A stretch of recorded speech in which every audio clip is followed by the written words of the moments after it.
স্কটল্যান্ডের বিপক্ষে রেকর্ড উৎসবে মেতে উঠেছিল অস্ট্রেলিয়ার ট্রাভিস হেড এবং মিচেল মার্শ।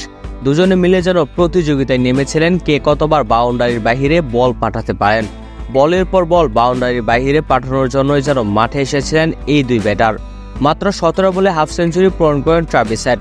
স্কটল্যান্ডের দেওয়া 154 রানের চ্যালেঞ্জ টপকে যেতে অস্ট্রেলিয়াকে খরচ করতে হয়েছে মাত্র 9 ওভার 4 বল। অস্ট্রেলিয়ার জয় হয়েছে 7 উইকেটের ব্যবধানে।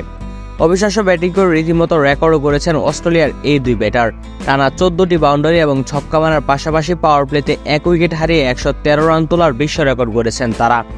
অস্ট্রেলিয়ার হয়ে এই ম্যাচে টি-20 অভিষেক হয় জ্যাক ফ্রেজারের। তিনি নিজের প্রথম ম্যাচে 0 রানে আউট হন। প্রথম ওভারে উইকেট হারানো অস্ট্রেলিয়া এরপর যা করল তার রীতিমতো অবিশ্বাস্য। প্রথম 6 ওভারে পাওয়ার প্লেতে 1 উইকেটের বিনিময়ে 113 রান তুলে ফেলে তারা। আন্তর্জাতিক টি-20 ক্রিকেটে পাওয়ার প্লেতে তোলা সবথেকে বেশি রানের বিশ্ব রেকর্ড এটি। এর আগে এই রেকর্ড ছিল দক্ষিণ আফ্রিকার দখলে। তারা 2023 সালে ওয়েস্ট ইন্ডিজের বিরুদ্ধে পাওয়ার প্লেতে কোনো উইকেট না হারিয়ে 102 রান তোলে। ট্রাভিস হেড 8টি 4 এবং 3টি ছক্কার সাহায্যে মাত্র 17 বলে ব্যক্তিগত হাফ সেঞ্চুরি পূর্ণ করেন। শেষ পর্যন্ত 25 বলে 80 রানের ইনিংস খেলে সাজঘরে ফেরেন তিনি। মিচেল মার্শ শেষ পর্যন্ত 12 বলে 39 রান করে আউট হন। তিনি 5টি 4 এবং 3টি ছক্কা মারেন। প্রিয় দর্শক, গতকালকে অস্ট্রেলিয়ার ব্যাটিং আপনারা কেমন উপভোগ করলেন তা অবশ্যই আমাদেরকে কমেন্ট করে জানান।